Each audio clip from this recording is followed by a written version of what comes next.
नमस्कार, स्वागत है आपका किसान समाचार में। मैं हूं रेशमा आपके साथ। आइए नजर डालते हैं इस वक्त की हेडलाइंस पर। केंद्रीय कृषि एवं किसान कल्याण मंत्री शिवराज सिंह चौहान ने मंत्री स्तरीय अंतर मंत्रालयी बैठक में लिया भाग। पराली जलाने के बजाय इसके प्रबंधन के बेहतर उपायों को अपनाने की किसानों से की अपील। केंद्रीय खाद्य आपूर्ति मंत्री प्रहलाद जोशी ने कहा, किसानों के लिए काम करने वाली सरकार है प्रधानमंत्री नरेंद्र मोदी की सरकार। किसानों की उपज को खरीदने के लिए पूरी तरह से है तैयार सरकार। उत्तर प्रदेश के किसानों के लिए अक्टूबर का महीना गन्ने की बुआई का सबसे उपयुक्त समय। चीनी मिलों को भी अक्टूबर में उगाए हुए गन्ने की खरीदारी करना होगा अधिक फायदेमंद। राष्ट्रीय राजधानी दिल्ली वालों को जहरीली हवा से नहीं मिली राहत। स्वास्थ्य मंत्रालय ने दिल्ली और एनसीआर के लोगों को खराब हवा के संपर्क में आने से बचने के दिशा निर्देश किए जारी।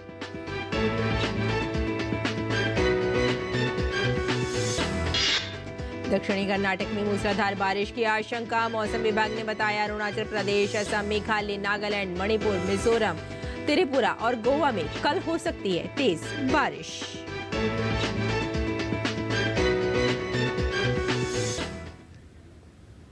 और आइए समाचारों पर डालते हैं विस्तार से नजर। केंद्रीय कृषि एवं किसान कल्याण मंत्री शिवराज सिंह चौहान ने कृषि भवन में आयोजित फसल अवशेष प्रबंधन के मुद्दों पर मंत्री स्तरीय अंतर मंत्रालयी बैठक में वीडियो कॉन्फ्रेंसिंग के माध्यम से भाग लिया। बैठक के दौरान उन्होंने पराली जलाने के मुद्दे पर चर्चा की और किसानों से आग्रह किया कि वे पराली को जलाने के बजाय इसके प्रबंधन के बेहतर उपायों को अपनाएं। उन्होंने इस बात पर भी जोर दिया कि पराली समस्या नहीं बल्कि समाधान है और इसे सही तरीके से उपयोग में लाने से कृषि क्षेत्र में सकारात्मक बदलाव लाए जा सकते हैं। हरियाणा सरकार के कृषि मंत्री श्याम सिंह राणा ने फसल अवशेष प्रबंधन के मुद्दों पर मंत्री स्तरीय अंतर मंत्रालयी बैठक में वीडियो कॉन्फ्रेंसिंग के माध्यम से भाग लिया। इस बैठक में उन्होंने पराली प्रबंधन के तहत किसानों से अपील की कि वे पराली न जलाएं और इसके वैकल्पिक तरीकों को अपनाएं। उन्होंने पराली जलाने से होने वाले गंभीर पर्यावरणीय और स्वास्थ्य संबंधी खतरों पर प्रकाश डालते हुए किसानों को जागरूक किया। उन्होंने बताया कि हरियाणा सरकार पराली प्रबंधन के लिए विभिन्न उपायों और तकनीकों को बढ़ावा दे रही है ताकि किसान कृषि उपकरणों की मदद से पराली का प्रबंधन कर सकें और पराली जलाने की घटनाओं पर नियंत्रण किया जा सके। केंद्रीय खाद्य आपूर्ति मंत्री प्रहलाद जोशी ने कहा कि प्रधानमंत्री नरेंद्र मोदी की सरकार किसानों के लिए काम करने वाली सरकार है। उन्होंने कहा कि हमारी सरकार किसानों की उपज को खरीदने के लिए पूरी तरह से तैयार है। Farmers is the top most priority, इसमें कोई डाउट नहीं है। तो इसीलिए मैं फिर से आश्वस्त करना चाहता हूं, हम एक एक दाना हम आपसे खरीद लेंगे। स्पेस जो भी ज़रूरत है, जगह का ज़रूरत है, वो ज़रूरत हम क्रिएट कर रहे हैं, उसके लिए व्यवस्था भी कर रहे हैं। उसके साथ ही साथ जैसे मैंने पहले भी कहा, प्राइवेट एंटरप्रेन्योर गारंटी स्कीम में हम स्पेस क्रिएट कर रहे हैं।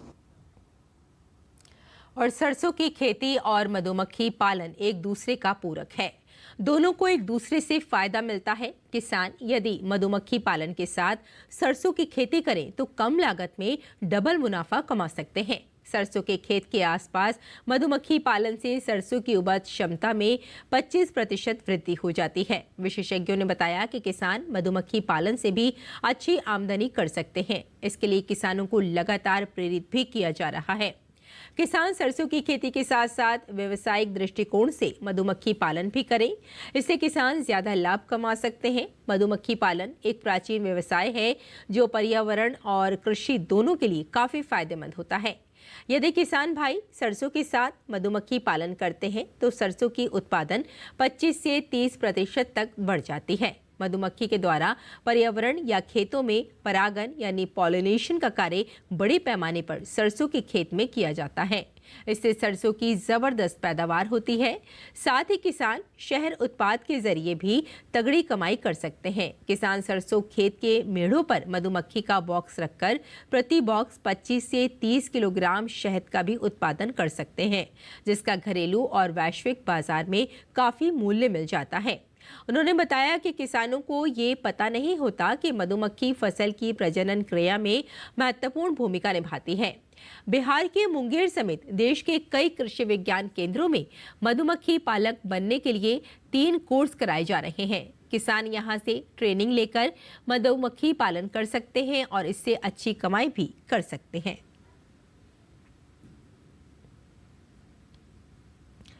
आगे बढ़ते हैं। यूपी के किसानों के लिए अक्टूबर का महीना गन्ने की बुआई का सबसे उपयुक्त समय माना जाता है। इसी महीने किसान शरदकालीन गन्ने की बुआई करते हैं, जिससे बेहतर उत्पादन की संभावनाएं बढ़ जाती हैं। चीनी मिलों को भी अक्टूबर में उगाए हुए गन्ने की खरीदारी करना अधिक फायदेमंद लगता है, इसीलिए किसान अक्टूबर में ही इसकी बुआई पर जोर देते हैं। इसी सिलसिले में विशेषज्ञों का कहना है कि यदि किसान गन्ने की सही किस्म चुनकर उसकी बुआई में सही विधि अपनाते हैं तो उनका उत्पादन 20% तक बढ़ सकता है। विशेषज्ञों का कहना है कि बुआई से पहले गन्ने के बीज को ट्राइकोडर्मा से संशोधित करना चाहिए, जिससे फसल को अधिक पैदावार देने में मदद मिलती है। ट्रेंच विधि का फायदा। ट्रेंच विधि, जिसे नाली विधि के रूप में भी जाना जाता है, किसानों को सामान्य तरीकों की तुलना में अधिक उत्पादन देती है। इसमें गन्ने की बुआई के लिए खेत में गहरी नालियां खोदी जाती हैं, जिसमें बीजों की रुपाई की जाती है। ये विधि फसल की पानी की आवश्यकता को कम कर देती है, जिससे सिंचाई की लागत भी कम हो जाती है। सामान्य विधि से गन्ने की खेती करने पर किसान प्रति हेक्टेयर 60 से 70 टन उत्पादन प्राप्त कर सकते हैं, जबकि ट्रेंच विधि से यही उत्पादन 90 से 100 टन तक पहुंच सकता है। उदाहरण के लिए, यदि कोई किसान 1 हेक्टेयर में 70 टन गन्ना उगाता है तो ट्रेंच विधि से वह 90 से 100 टन तक उत्पादन प्राप्त कर सकता है। विशेषज्ञों का कहना है कि किसान रेजर और ट्रेंच विधि को अपनाकर न केवल अपनी उपज को बढ़ा सकते हैं, बल्कि उत्पादन की लागत में भी कटौती कर सकते हैं। इस विधि से लखीमपुर के किसानों को अधिक लाभ मिलने की उम्मीद है, जिससे उनकी आय में भी सुधार हो सकता है। राष्ट्रीय राजधानी दिल्ली के साथ साथ अब इसके आसपास के शहरों में भी जहरीली हवा और धुंध का असर देखने को मिल रहा है। इसी क्रम में उत्तर प्रदेश के आगरा के ताजमहल और उसके आसपास के कुछ हिस्सों में धुंध की परत छाई हुई है।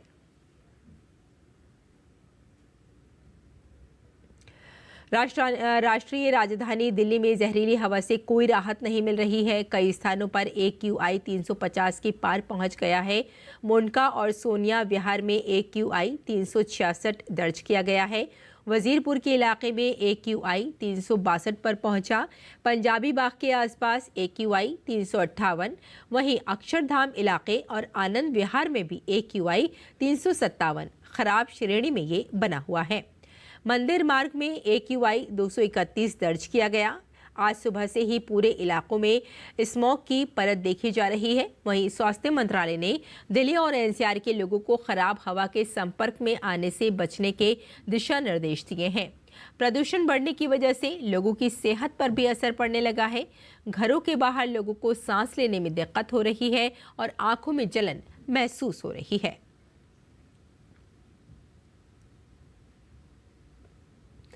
और दिल्ली में प्रदूषण का स्तर दिन प्रतिदिन बढ़ता जा रहा है। वायु प्रदूषण से जहां लोगों को राहत नहीं मिल रही है, वहीं यमुना का जहरीला पानी भी चिंता का विषय बना हुआ है। 1 सप्ताह से ज्यादा समय से यमुना में झाग की मोटी परत देखी जा रही है। दिल्ली सरकार की तरफ से यमुना के प्रदूषण को खत्म करने के लिए तमाम प्रयास किए जा रहे हैं, लेकिन जमीन पर इसका जरा भी असर नहीं दिख रहा है।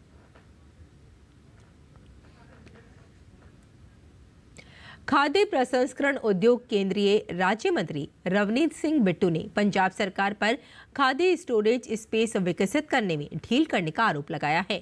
उन्होंने बताया कि FCI ने पंजाब सरकार को 31 लाख मीट्रिक टन क्षमता के गोदाम बनाने की अनुमति 1 साल पहले ही दे दी थी, पर अभी तक पंजाब सरकार ने उसके टेंडर भी नहीं निकाले। उन्होंने पंजाब के मुख्यमंत्री भगवंत मान पर निशाना साधते हुए कहा कि FCI का काम गोदाम बनाने की अनुमति देना है, जबकि बनाने का काम राज्य सरकार का है। ਦੀ ਅੱਜ ਸਪੇਸ ਪਈ ਹੈ 40 ਲੱਖ ਮੀਟ੍ਰਿਕ ਟਨ ਦੀ ਦਸੰਬਰ ਚ 90 ਲੱਖ ਮੀਟ੍ਰਿਕ ਟਨ ਦੀ ਮਾਰਚ ਤੇ ਬਾਕੀ ਜਿਹੜੀ ਜਿੰਨੀ ਵੀ ਜ਼ਰੂਰਤ ਹੋਏਗੀ ਉਹ 2025 ਤੱਕ ਅਸੀਂ ਰੱਖਾਂਗੇ। ਨਵੀਂ ਸਪੇਸ ਇਹਨਾਂ ਨੂੰ ਬਣਾਉਣ ਨੂੰ ਕਹਿਤਾ 31 ਲੱਖ ਮੀਟ੍ਰਿਕ ਟਨ ਦੀ ਉਹ ਇਹਨਾਂ ਨੇ ਟੈਂਡਰ ਨੇ ਕੱਢੇ। ਰੋਜ਼ ਦੀ ਮੂਵਮੈਂਟ ਮੈਂ ਤੁਹਾਨੂੰ ਦੱਸਤੀ ਵੀ ਰੋਜ਼ ਦੀ ਮੂਵਮੈਂਟ ਜਿਹੜੀ ਆ ਉਹ ਤਕਰੀਬਨ 4 ਤੇ 500 ਦੀ ਜਿਹੜੀ ਅਪ੍ਰੈਲ ਤੇ ਅਕਤੂਬਰ ਦੇ ਪੂਰੇ ਮੈਂ ਤੁਹਾਨੂੰ ਅੰਕੜੇ ਦੇਤੇ। इसी के साथ रवनीत सिंह बिट्टू ने बताया कि एफसीआई ने भगवंत मान सरकार को 44,000 करोड़ रुपए फसल खरीदने के लिए आवंटित किए हैं और इसके लिए केंद्र का सख्त निर्देश है कि किसानों से फसल खरीदने के 24 घंटों के अंदर ही पैसे सीधे उनके अकाउंट में भेज देने चाहिए। सारी जिम्मेवारी पैसा देने ਦੀ केंद्र ਦੀ एफसीआई ਦੀ ਤੇ ਉਹ ਪੈਸਾ ਜਿਹੜਾ ਅਸੀਂ ਭਗਵੰਤ ਮਾਨ ਸਾਹਿਬ ਦੀ ਜੇਬ 'ਚ ਇਹਨਾਂ ਦੀਆਂ ਏਜੰਸੀਆਂ 'ਚ 44,000 ਕਰੋੜ ਰੁਪਈਆ ਪਾਤਾ। ਹੁਣ ਉਹ ਪੈਸਾ ਆਪਣੇ ਜੇਬਾਂ 'ਚੋਂ ਕੱਢ ਕੇ ਇਹਨਾਂ ਨੇ ਜੋ ਇਹਨਾਂ ਦੀ ਜ਼ਿੰਮੇਵਾਰੀ ਹੈ ਕਿਉਂਕਿ ਸੂਬੇ ਦੀ ਅਲੱਗ ਕੇਂਦਰ ਦੀ ਅਲੱਗ ਉਹ ਕਿਸਾਨਾਂ ਦੀਆਂ ਜੇਬਾਂ 'ਚ ਜਿਹੜਾ ਹੈ ਉਹ ਇਹਨਾਂ ਨੇ ਪਾਉਣਾ ਹੈ। ਅਸੀਂ ਇਹ ਕਿਹਾ ਵੀ ਜਦੋਂ ਵੀ ਖਰੀਦ ਤੁਸੀਂ ਕਰ ਲਈ ਉਦੋਂ 24 ਘੰਟੇ ਦੇ ਅੰਦਰ ਅੰਦਰ ਇਹ ਪੈਸਾ ਆਪਣੇ ਆਪ ਕਿਸਾਨ ਦੀ ਮਜ਼ਦੂਰ ਦੀ ਜੇਬ 'ਚ ਚਲੇ ਜਾਊਗਾ।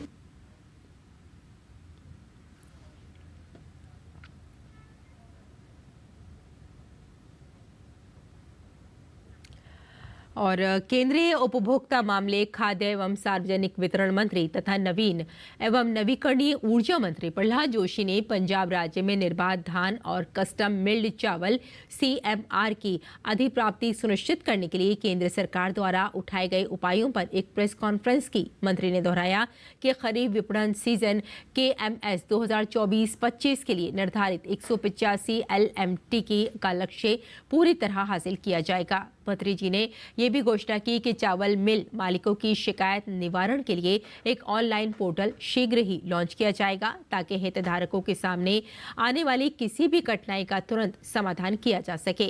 पंजाब में धान की खरीद आधिकारिक तौर पर 1 अक्टूबर 2024 को अस्थायी यार्ड सहित 2700 नामित मंडियों के साथ शुरू हुई।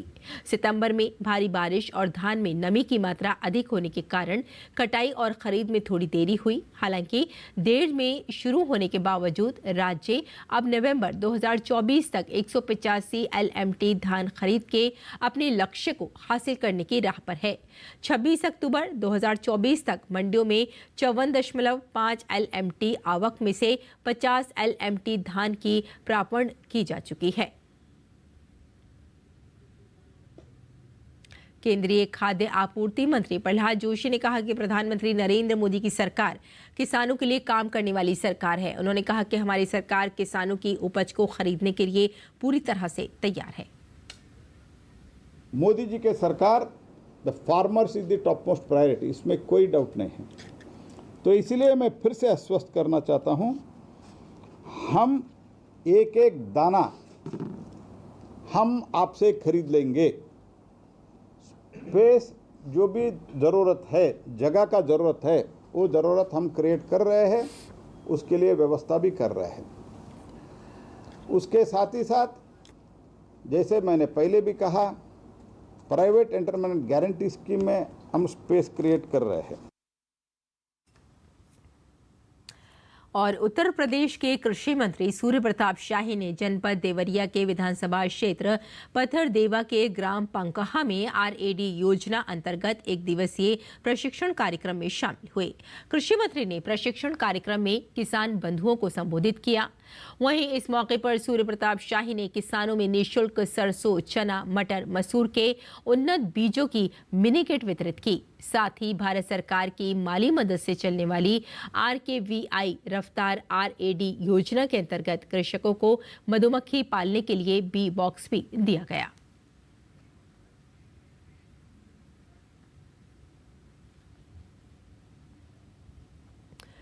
और CSIR और उत्तरी रेलवे ने साथ मिलकर नई दिल्ली रेलवे स्टेशन पर स्वच्छता अभियान के तहत सफाई कार्यक्रम का आयोजन किया। इस अवसर पर उत्तरी रेलवे ने रेलवे स्टेशन पर स्वच्छता बनाए रखने के लिए अपने विभिन्न उन्नत मोटर चालित उपकरणों और सफाई प्रणालियों का प्रदर्शन किया। CSIR और भारतीय रेलवे के बीच ये भागीदारी स्वच्छ भारत अभियान के तहत विशेष अभियान 4.0 के लक्ष्यों को प्राप्त करने की दिशा में एक महत्वपूर्ण प्रयास है।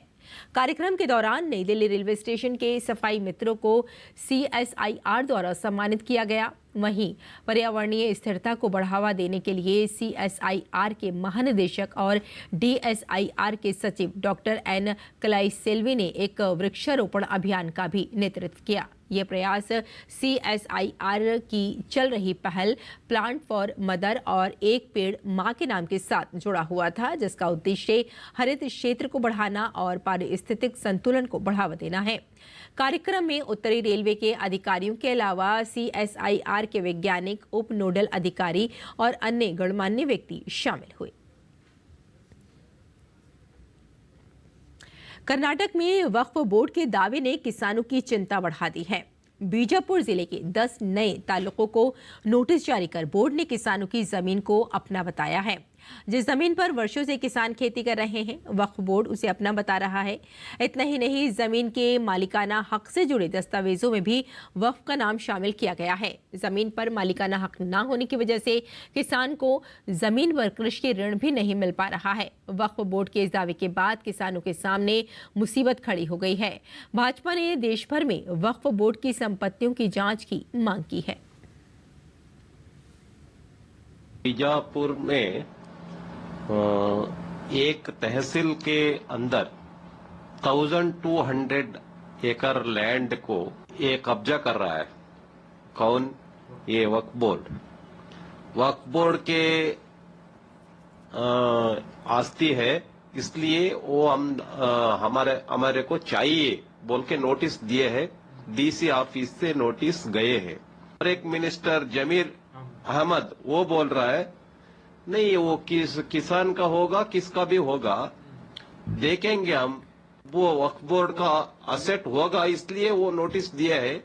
3rd पोजीशन में वक्फ बोर्ड का असेट्स पूरा देश में है। इतना जमीन, इतना लैंड उनको कैसे मिला, उसके बारे में पूरा एक अच्छा तरफ से इंक्वायरी होना चाहिए। मुख्यमंत्री सिद्धरामैया ने कानूनी सलाहकार पूरे मामले को चुनावी राजनीति का हिस्सा बता रहे हैं। Which governs how the property becomes a Waqf property. There is a process provided under the Waqf Act. It's a legal process. No such thing has happened.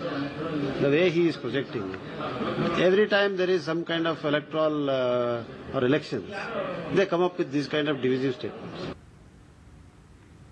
वहीं कर्नाटक वक्फ बोर्ड के प्रमुख जमीर अहमद खान ने कहा कि कर्नाटक में वक्फ बोर्ड की काफ़ी ज़मीनों पर अवैध कब्जा है, जिसको लेकर बोर्ड कार्रवाई की मांग उठा रहा है।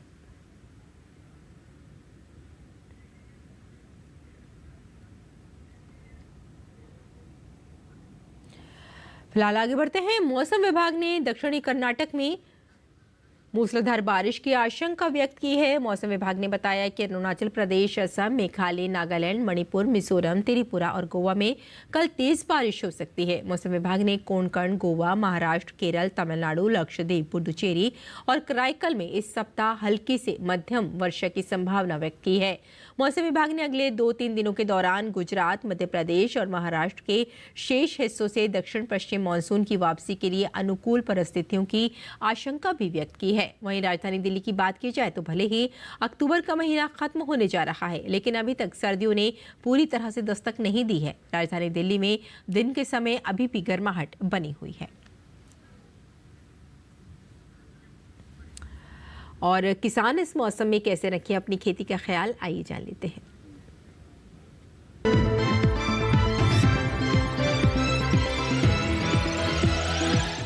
नमस्कार, आप देख रहे हैं डीडी किसान। मैं हूं AI कृष और आज हम हिमाचल प्रदेश, उत्तराखंड और जम्मू कश्मीर में होने वाली खेती किसानी से संबंधित सलाहों के बारे में पूरी जानकारी देंगे।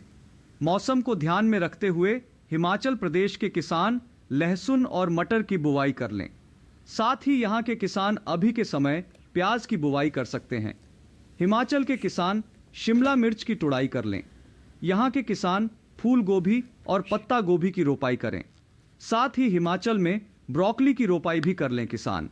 हिमाचल प्रदेश में अच्छे उपज के लिए अभी के समय बटन मशरूम की बुवाई की जा सकती है। वहीं उत्तराखंड के भाबर और तराई क्षेत्र में मटर और सरसों की बुवाई जारी रखें।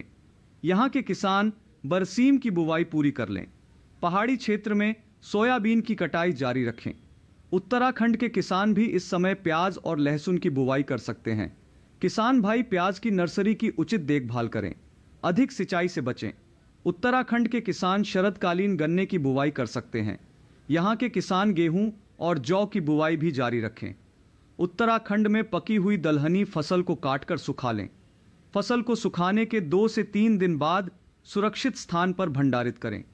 बात जम्मू कश्मीर की करें तो यहाँ के उपोष्ण कटिबंधीय क्षेत्र में मटर, चना और सरसों की बुवाई की जा सकती है। यहाँ के किसान आलू की रोपाई जारी रखें। जम्मू कश्मीर के किसान पत्ता गोभी, फूल गोभी और ब्रोकली की रोपाई कर लें। जम्मू कश्मीर के मध्यवर्ती क्षेत्र में सरसों और मटर की बुवाई कर लें। साथ ही जम्मू कश्मीर के किसान पत्तेदार सब्जियों की बुवाई भी कर सकते हैं। इसी तरह कृषि और किसानों से जुड़ी हर महत्वपूर्ण जानकारी के लिए हमारे साथ जुड़े रहिए और देखते रहिए डीडी किसान। धन्यवाद।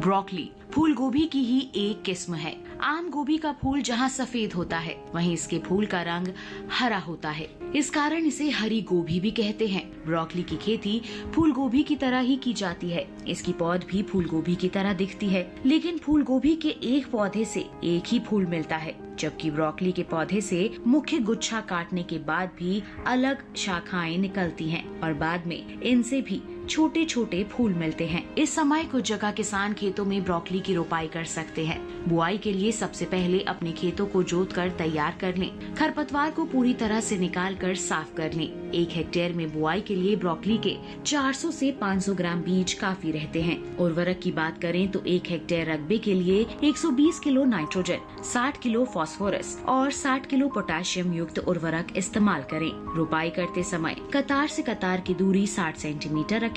अच्छी फसल के लिए बुआई के तुरंत बाद सिंचाई करें। उसके बाद हर 7 से 10 दिन के अंतराल पर सिंचाई जरूर करनी चाहिए। खरपतवार नियंत्रण के लिए 2 बार निराई करनी चाहिए। सुंडी और हीरक पृष्ठ पतंगों की रोकथाम के लिए 2 मिलीलीटर स्पाइनोसाइड दवा को 10 लीटर पानी में मिलाकर छिड़काव करें। दवा का छिड़काव सिर्फ उसी जगह पर करें जहां फसल में बीमारी लगी हो या जहां कीटों का प्रकोप हो। रस चूसने वाले कीटों की रोकथाम के लिए थायमेथिक्सोम दवा की 2 ग्राम मात्रा को 10 लीटर पानी में मिलाकर छिड़काव करें।